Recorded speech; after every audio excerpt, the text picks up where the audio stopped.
J'efface chacune de nos conversations comme une thérapie me permettant de t'enlever de mon sang, de ma fièvre, surtout de mes doigts. Ce qu'il y a d'intéressant avec le clavier, c'est qu'il n'y a pas de mots rayés, il n'y a pas de rature. Les bévues sont des espaces laissés entre les blessures, une touche qui s'enfonce dans les souvenirs, des empreintes sur des scènes d'oubli. La lecture est fluide. Il n'y a pas à déchiffrer les lettres ou à deviner la personnalité de la personne qui écrit. Si les lettres sont espacées, si elles sont coincées, si les T sont un nœud ouvert ou mal barré, si les M sont des couloirs de justiciers ou des portes gourmandes, avides d'interdits. Extrait de Traces de Sandra Rabrin, le dernier livre que Sandra nous offre. Et justement, nous allons en discuter avec elle en tête-à-tête aujourd'hui. N'oubliez pas de partager et de commenter ou de faire des suggestions, de poser des questions. On se fera un plaisir de vous répondre, et Sandra aussi. Sandra Rabrin, salut. Bonjour Pierre-Emmanuel, comment ça va? Ça va bien, merci toi-même. Eh bien, magnifique. Sandra, ça va avoir l'air cliché. Pourquoi Traces? Trace. Trace, c'est comme cela se dit, si on enlève l'accent circonflexe, c'est comme des empreintes laissées. Et puis comme je m'identifie à ce volcan, donc c'est un débordement de ce qui m'a habité. Et puis arrivé un moment, comme j'aime le dire, poésie prend la vie. Et c'est vrai, parce que débordement, on le sent tout au long du texte, il y a une urgence de dire. Il y a ce besoin de raconter, ce besoin de laisser sortir. On a l'impression que ces traces, c'est plusieurs années de travail. C'est-à-dire, ce n'est pas une publication que tu as décidé de faire du jour au lendemain, c'est plusieurs étapes de vie. Oui, il y a un texte dans Traces qui date de 1997. C'est le texte qui raconte l'histoire de Tézin. Alors, Tézin, c'est une histoire qui a fait mon enfance. Et quand on m'a raconté cette histoire, j'avais toujours l'impression qu'il y a quelque chose qu'on ne m'avait pas raconté. Et puis, Tézin m'a raconté l'histoire lui-même. Il m'a raconté cette histoire entre lui et Marie. Et puis, oui, Trace a été des années de complicité avec les mots. Je ne dirais pas d'un travail, parce qu'il n'y a pas eu de travail, heureusement. Il y a eu plutôt des années de complicité avec les mots. Puis, il arrive un moment comme les laves d'un volcan. C'est sorti. Et c'est beaucoup d'émotions. On a toujours le plaisir de voir Sandra jongler avec les mots tout au long du texte. Mais ce qu'il y a, c'est aussi un texte qui, à certains moments, devient très lourd. Et quand je parle de lourdeur, c'est des émotions qui sont exprimées, mais malgré tout, on sent une certaine retenue. Comme si Sandra n'était pas prête à se livrer, comme si Sandra n'était pas prête, par exemple, à faire face à certains démons. C'est l'impression que j'ai eue. Ah, ben, les démons, au fait, on n'en a pas fait face et on a compris qu'ils cohabitent avec nous. Et puis, il y a des fois, on sait qu'on ne doit pas trop les nourrir. Mais au contraire, Trace est un grand pas. Un grand pas de laisser cohabiter aussi la femme et la professionnelle. Oui. Et tout le long de ma vie, il y a eu toujours comme une dualité entre la femme dans sa plénitude et tous les autres adjectifs et épithètes qu'on a pu m'associer. Par exemple, la professionnelle, celle qui est la plus jeune dans un cabinet, celle qui est la seule femme ici. Et puis, j'avais toujours comme une impression de devoir mieux faire, bien faire, un pas de plus, toujours de plus, pour être dans les carcans qu'on a voulu me mettre et pensant que c'était bien aussi de pouvoir tuer ou mettre en retrait la femme dans sa plus simple expression. Et puis, je pense que c'est la meilleure partie de moi. Je pense que Trace a été aussi ça. C'est un texte d'une extrême sensualité, du début à la fin. Même quand, par exemple, on a l'impression qu'il y a des engagements de temps en temps sur d'autres voies. Si dans les nuages, les ouragans ont gravé leur nom, si dans les étangs, les kangourous ont trempé leur fourrure, si dans les cimes, les aigles ont depuis des siècles leurs âneries, dans la vallée de tes frôlements, j'érigerai mon chevalet. Si sous la pluie, les rivières se sont embrassées, si tous les lits, si sous les lits, les enfants ont caché leur peur, si sous les manguiers, le voyageur s'est reposé, sous le dessous de tes lèvres, je dessinerai mon aquarium. Il y a ce souci d'explorer d'autres aspects de la vie, mais qui nous ramène encore à cette sensualité. J'ai trouvé l'exercice extrêmement intéressant que de finalement ramener différents moments de la vie à un élément essentiel, c'est-à-dire le fait de pouvoir vivre le tout dans une certaine sensualité. C'est l'impression que j'ai. Ben oui, tu l'as bien saisi. Comme j'ai bien dit, c'est des mots qui ont été déposés en moi pour vous, et puis le texte va continuer, et puis ça va être la continuité dans la compréhension, dans la façon dont on va saisir les textes, dans la façon dont aussi le texte va vivre chez l'autre. Oui, c'est effectivement vrai. J'ai été toujours sensible à cette façon et de dire l'amour. Et comme une facilité, chérie, je t'aime, sans toi je ne peux pas vivre, et je ne peux pas manger, je ne peux pas boire. Je n'ai rien contre parce que c'est aussi une forme d'expression, mais j'ai toujours pensé qu'il y avait autre moyen d'explorer l'amour et de le dire et de le faire sentir à l'autre. Il y a des moments où c'est carrément osé, Oui. sinon très osé. Et est-ce que ça a demandé à Sandra un effort ou du courage, ou bien c'est tout simplement le fait de décider de mettre Sandra à nu, et tu as dit non, ben rien, pas gain caché l'ombre. Advienne que pourra. Et moi, je pense que c'est s'écouler à flot. Et pendant mes moments d'écriture, je n'ai jamais eu aucun autre souci que d'écrire. C'est comme, tu l'as dit en début, c'est comme une urgence de dire. Et il n'y a pas eu comme un moment, je dois dire ça, je ne dois pas dire ça. Et c'est pour ça qu'il y a réellement, comme tu l'as également dit, des textes très osés. Et puis, je les ai laissés vivre. Parce que de toute façon, et dans cette co-construction de mon être, cette femme sensuelle est aussi là. Et elle n'est pas loin que celle qui est la professionnelle, qui gère une entreprise ou quoi que ce soit d'autre, ou dans les autres aspects de ma vie. Puis je crois que c'est pas gagné si je les dissocie, justement. Puis je crois qu'arrivé un moment, c'est plutôt une façon de m'approprier de tout ce que je suis. Et puis je suis très contente pour cette ouverture que m'a donnée Trace, justement, en me projetant comme ça. Parce que je me disais que probablement, parce que le texte Trace sur la page de couverture, c'est signé Sarah. Oui. OK. Moi, le lien que je fais, c'est Sarah pour Sandra Rabrun. Est-ce que c'est pas Sarah aussi pour... parce que tu avais peur de ce que tu publiais, parce que tu avais peur de la réaction des gens, parce que c'est différent de la personne qu'on connaît sur différents tableaux, sauf sous cet aspect-là. Sarah est plutôt celle qui a donné naissance à Sandra Rabrun, justement. Et le rat, on l'a remarqué avec l'accent circonflexe. Je sais peut-être que la question va venir. Pourquoi?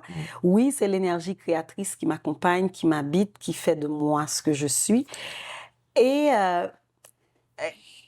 Sarah a été toujours cet exutoire pour Sandra, que ce soit dans l'enfance, que ce soit partout ailleurs, que ce soit cette petite fille qui allait s'asseoir sur les bancs de sable pour regarder le soleil se lever et puis savoir qu'il y avait comme une certaine connexion entre cette boule-là qu'on voyait en haut dans le ciel et elle-même, et puis cette liberté que donnait et cette énergie. Et aussi, cette Sarah-là qui a supporté Sandra dans des moments, et peut-être des parenthèses que je vais vite m'en refermer, mais sur des moments de maltraitance dans l'enfance où je devais exister ailleurs que dans cette souffrance qui était vivante. Et Sarah aussi a été cette fille-là qui a protégé Sandra du colorisme chez elle en Haïti. Sarah a été toujours ce qu'on appelle bois des bananes, Sandra Rabouin. Donc aujourd'hui, je pense que Sarah a juste s'est présentée au public. Et puis, c'est comme Sarah avec ses cicatrices, avec ses défaites, avec ses victoires, avec son authenticité, son entièreté. Je pense que Sarah ne s'est pas dévoilée, mais elle s'est présentée. Est-ce Elle a été toujours là. Est-ce que ça ne te dérangerait pas que, par exemple, des gens qui trouvent le personnage que tu es en train de présenter, dont tu parles, tellement sympathique, qu'on finisse par t'appeler Sarah, par exemple? Ah ben non, ça ne me dérange pas du tout. D'ailleurs, comme tu l'as dit, ça pourrait être les 2 premières lettres de mon nom et mon prénom, ce qui fait Sarah. Ça ne me dérange pas du tout, au contraire. Ouais.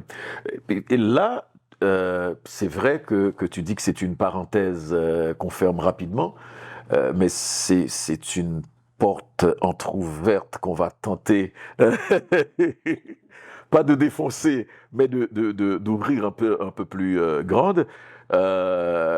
Parce que c'est quand même fascinant, c'est-à-dire quand tu évoques toute cette protection que tu as eue par rapport à des moments très particuliers, ça nous amène à parler et là tu l'évoques, de conditions extrêmement difficiles en Haïti, conditions de la femme. On parlera des situations extrêmement difficiles dans le pays tout court, mais d'abord, est-ce que Sarah, c'est cette aussi militante féministe qui part sur des combats? Oui, aussi. Sarah est cette militante aussi. Parce que tu me disais, pourquoi je l'évoque, c'est parce que tu me disais à un certain moment que le livre, les fonds générés par Trace, oui. Tu as décidé de les donner à des organismes qui travaillent avec des filles qui sont victimes de violences. Donc tout ce que je fais pratiquement, je ne fais que ça avec, c'est pas pour avoir quelque chose qui revient à moi, mais c'est surtout pour venir en aide à des femmes et filles victimes de violences, mais particulièrement les petites filles qui sont victimes de violences. Et tu ne réponds pas si tu veux pas. Est-ce que toi-même tu as été victime de violences petite? Oui. Et ça a été difficile? Oui, très difficile, et aussi ça a été très mitigé parce que au fait, c'était la main de la tendresse et puis qui maltraitait aussi. Et ça a été pendant un long moment un combat qui se disputait entre cette tendresse-là et est-ce que c'est comme ça qu'on aime? Et est-ce que c'est comme ça qu'on n'aime pas? Est-ce que je ne suis pas aimée? Est-ce que je suis aimée? Est-ce que je suis acceptée, pas acceptée? Et oui, ça a été au-delà des coups physiques, au-delà des mots qui ont laissé des traces.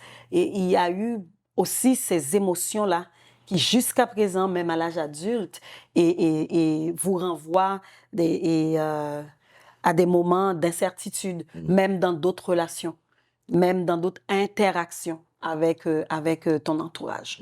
Donc oui. Et on va pas s'éterniser là-dessus, ça sera l'occasion, par exemple, d'une autre entrevue, entre autres choses, en termes de projet. Pour revenir à Trace, ces moments, pas d'égarement, mais ces moments où on sent le texte un peu s'alourdir est peut-être un terme impropre, mais où on sent qu'il y a une profonde tristesse à côté généralement de la joie qui accompagne le texte, à des moments où on sent qu'il y a cette profonde tristesse. Est-ce que Sarah est un personnage triste? Non, pas du tout. Sandra, et alors Sarah est, est un personnage vivant avec tout ce que cela comporte et c'est quelque chose que je défends à chaque fois. Et on n'est pas totalement triste, on n'est pas totalement heureux, on n'est pas totalement jovial, on n'est pas totalement motivé. Puis je pense que c'est cet arc-en-ciel d'émotions qui fait de nous ce que nous sommes. Moi, je ne me bats pas contre ma tristesse. Quand elle vient, je la reçois en amie. Elle s'installe, et puis on parle, et puis on passe au travers. Quand aussi la joie arrive, mais j'ouvre toutes mes fenêtres, et puis j'accueille la joie avec ma bouteille de Barbancourt.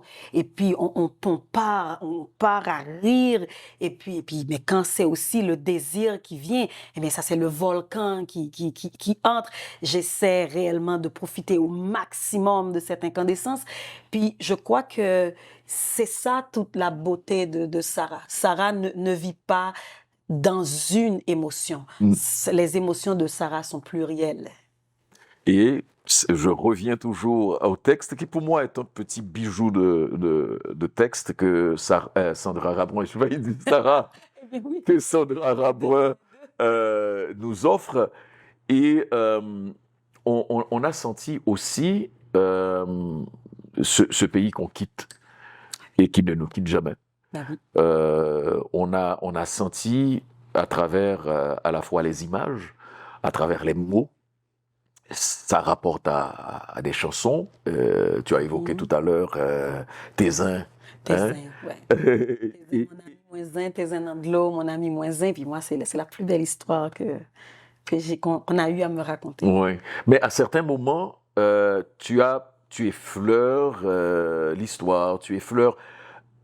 Comment une créatrice comme toi, parce que Sandra, c'est la dernière chose qu'elle nous offre, c'est la poétesse. Mais Sandra, c'est une créatrice de mode. Sandra, c'est aussi une administratrice. Sandra, c'est plein de choses. Et absolument, une excellente diseuse également. Ce qu'il y a dans ce travail que tu as réalisé, est-ce que ça a été difficile par rapport à la situation qu'on vit en Haïti? Oui. Parce que c'est beaucoup d'allusions, c'est beaucoup de non-dits. Comment quelqu'un comme toi vit la situation à distance? Je t'avoue, à un moment, j'ai cessé de faire de la radio. Parce qu'il y a eu... Merci. Oui, à un moment, j'ai cessé parce que à chaque fois, c'était ces nouvelles-là qui partaient dans les tripes. Et puis, moi, je porte Haïti, comme tout le monde le sait, et dans mes veines, dans mon souffle, dans mon sang. Et je garde toujours et j'aime à chérir le premier baiser en Haïti. J'aime à chérir c'est l'odeur d'Haïti qui se réveille les matins. J'aime à chérir le bruit que fait Haïti, que fait ma ville quand elle se réveille. Le bruissement jusqu'aux éléments, jusqu'aux gens qui vous demandent. Moi, je peux, comme une cassette, répéter comment quartier me lever. De centre café à maïa feuille là. La bapin en maï bouilli, à voisine kap mando comment passer nuit là, à ti moun kap commencer crier, ti moun qui pral l'école, les mères qui parlent, les hommes qui partent. J'ai ça en moi. Et c'est ce qui fait que je reste en vie, que je reste debout. Et quand les nouvelles d'Haïti me viennent, comme que c'est mon pays maintenant, même café, nous presque pas boire les matins encore. Je ne peux pas me laisser mourir comme ça. L'écriture a été cet échappatoire pour moi de garder cette Haïti-là vivante Parce que sinon, je serais en putréfaction comme Haïti maintenant. Ok.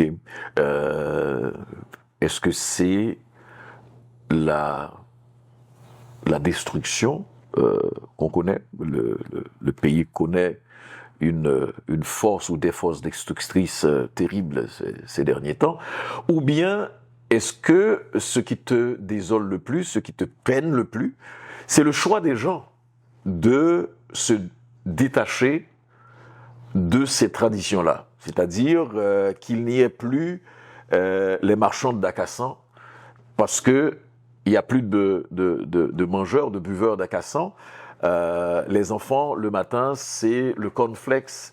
Est-ce que c'est le marchand de canne à sucre au coin de la rue qui n'est plus là parce que il y a ces autorités autoproclamées qui mettent le pays sous coupe réglée, la violence, toute cette violence. Qu'est-ce qui te frappe le plus? Qu'est-ce qui te fait le plus mal? Les deux, parce que ils sont comme des vases communicants, l'un ne va pas sans l'autre. C'est-à-dire, les gens sont contraints par rapport à la situation de faire des choix drastiques. Parce que aussi, il y a des amis qui me montrent le prix de certains aliments et primaires. Et là maintenant, c'est comme on ne peut pas manger, on ne peut pas se permettre de manger comme ça parce que ce qui vient ailleurs, surtout à la République à côté, est tellement plus abordable. Donc maintenant, les gens doivent manger pour vivre. Et là, maintenant, on n'a pas le choix d'aller dans cette facilité-là. Mais moi, ce qui me désole le plus, c'est les dirigeants. Les dirigeants qui ont voyagé, qui ont vu, qui ont compris, qui ont connu ce que c'est le minimum pour qu'un peuple soit bien. Et on a un peuple qui vit dans le minimum, qui est heureux dans le minimum. J'ai un peuple, après un bon maïs à feuilles, ils ont bon eau de vent, prend la rue pour danser carnaval en bas la pluie. C'est pas un peuple qui te demande que je dois voyager 3 fois par année et que je dois avoir un chiffre d'affaires de temps. C'est pas qu'il ne le mérite pas, mais il n'est même pas encore là. Et même ce minimum précaire, vous lui enlevez ça. Moi, ce qui me désole le plus, c'est des gens qui enlèvent même le droit de rêver à des gens. Donc, quand vous volez le rêve des gens, vous êtes plus qu'assassin. C'est des crimes contre l'humanité de voler le rêve de quelqu'un. Et de voler le rêve de quelqu'un au sens propre comme au sens figuré. Quelqu'un qui ne peut pas dormir ne peut pas rêver. Donc les gens ne peuvent même pas dormir. Les gens deviennent nomades dans leur propre pays. Donc moi, je pense que ce qui me désole le plus, c'est ces dirigeants-là. Et puis aussi, malheureusement, pas une certaine complicité. Est-ce que c'est... Parce que quand on t'assujettit tellement longtemps, tu es comme dans une complaisance avec ta douleur. Puis, je ne sais pas.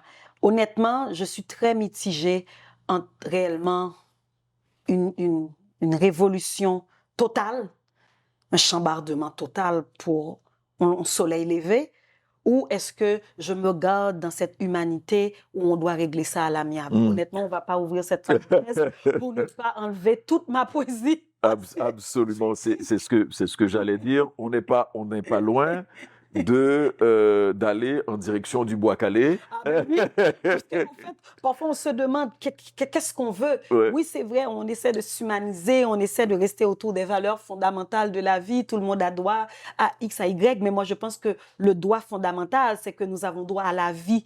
Et c'est cette vie-là, même en rêve, que nos dirigeants nous enlèvent. Tu as évoqué très rapidement tout à l'heure le fait que l'haïtien, c'est un peu l'image qu'on présente traditionnellement de l'haïtien, c'est celui qui pleure, qui chante, qui danse. Et souvent, nous pleurons nos douleurs comme nous rions de ces douleurs. Est-ce que tu as été choqué, par exemple, de voir que le carnaval s'est tenu et qu'il y a eu du monde qui a été au carnaval, et pas à peu près, on parle de dizaines de milliers de personnes qui ont été dansées, alors que les quartiers, dans leur quartier, ils peuvent même pas sortir. Moi, j'ai compris que c'est un droit d'honneur. Et désolé, mais ils ont fait un droit d'honneur à cette foutue société. C'est des gens qui disent qu'ils n'ont rien à perdre. Et puis moi, je pense, je ne sais pas si c'est à ça qu'on doit arriver, on est en train de créer des êtres qui n'ont rien à perdre. Et s'il y a une portion de personnes qu'on doit avoir très peur, c'est une personne qui n'a rien à perdre. Et là, moi, j'ai compris que c'était aussi un geste désespéré. Mais ça, c'est un autre aspect de cette violence, les dessous de cette violence. Mais comme tu dis, on est en poésie là aujourd'hui. Oui, on est en Et non, parce qu'il y a cet aspect de cette violence qu'il faut aussi regarder. Les monstres que le ventre de la bête est en train de produire, mais à profusion, chaque jour un peu plus, chaque jour un peu plus. Oui. Et c'est là où il faut que le pays et là les différents fils, les différentes filles du pays, à l'extérieur comme à l'intérieur, finissent par se regarder en face et dire comment changer les choses, comment faire les choses différemment, comment changer les rapports avec les gens. Ah ben oui. Souvent, je fais référence à cette période du tremblement de terre où on avait l'impression que c'était un événement exceptionnel. 300 000 morts, presque autant de personnes portées disparues, des handicaps, etc. Un pays à terre, et on se disait que c'était l'occasion de voir émerger cette fille nouvelle, ce fils nouveau d'Haïti, dans des rapports différents. Et puis très rapidement, on est revenu à ces vieux réflexes. À un certain moment, tu as évoqué d'ailleurs le fait que Sarah t'a aidé à résister contre les préjugés. Oui. Est-ce que il y a des signaux dans le pays qui te permettent de garder l'espoir? L'art. L'art, c'est le seul endroit où on n'est pas mendiant, où on peut regarder l'autre en face. Et c'est pour ça, quand je vois qu'on est en train d'attaquer la culture, on est en train d'attaquer l'art sur tous les fronts, c'est ça qui me donne des frissons, moi. C'est ça qui me prend aux tripes et c'est ça, moi, qui me fait peur. Il nous reste que l'art comme lunette. Comme dernier rempart. Comme dernier rempart. Et puis moi, je dis, après le tremblement de terre, on avait la faute la plus élémentaire dans tout pays, on n'avait pas de leader. On n'avait pas quelqu'un qui pensait pays. Puis moi, je le dis haut et fort, on ne peut pas penser pays sur 5 ans. Il n'y a aucun pays avant nous, après nous, qu'on a pensé sur 5 ans. C'est vrai, nous sommes un peuple qui a défié l'histoire en maintes reprises. Jusqu'à présent, nous sommes en train de défier toutes les théories de tous les pronostics. Et tous les pronostics, c'est vrai. Mais moi, je crois, il y a quelque part, il faut s'arrêter. Et pour penser pays, ça ne peut pas se faire sur 5 ans. Donc, il nous reste l'art, les fils, les filles d'Haïti, partout ailleurs, qui s'expriment dans différentes expressions. Puis je pense que c'est là qu'il nous reste comme la dernière pirouette, comme je dis, de cheveux qui peut rester dans les mains de celui qui nous tient. Voilà. Donc là, on revient, et puisqu'on approche aussi la fin de cette entrevue avec Sandra Rebrun, vous avez compris que c'est pas la dernière fois qu'on aura Sandra sur ce plateau pour aborder d'autres sujets, parce qu'elle travaille aussi beaucoup avec les jeunes. Évidemment, comme vous pouvez vous l'imaginer, on va demander à Sandra de nous dire un texte pour terminer. Ce sera Sandra Rebrun, la note qu'il faut pour terminer cette entrevue. Vous avez compris que c'est pas la dernière fois de toute façon qu'on a Sandra sur notre plateau pour votre plaisir, notre plaisir aussi. Eh bien, on y va. OK. OK. On va lire un texte en créole. Code guitare. M'envie jouer à coup pour me perdre dans haut. Faire coquin pour nous recommencer. M'envie tomber sous pour me lever au jam. Faut coucher pour nous bisser encore. M'envie serrer libé à coup pour me compter sur faire la go pour quelqu'un veut. On caché pour nous tomber jouer. Même gens leur poser main sous code yo tout ici moi accordé, tout ici moi en la magie. Doudou, gars j'aime plutôt, moi vie faire musique pour. Sandra Rabrun, pour votre plaisir, mesdames et messieurs. Et je rappelle que les fonds provenant de Trace sont donnés à des organismes qui luttent avec Avec les filles qui sont victimes avec les de filles viol. qui sont victimes des violences. Nous remercions l'équipe technique qui était avec nous. C'est Cédric, c'est Deso, c'est Johanna. À bientôt. N'oubliez pas de partager, n'oubliez pas d'échanger, n'oubliez pas aussi de réagir. On répondra à vos questions si vous en avez. À bientôt. Donc à bientôt. Merci.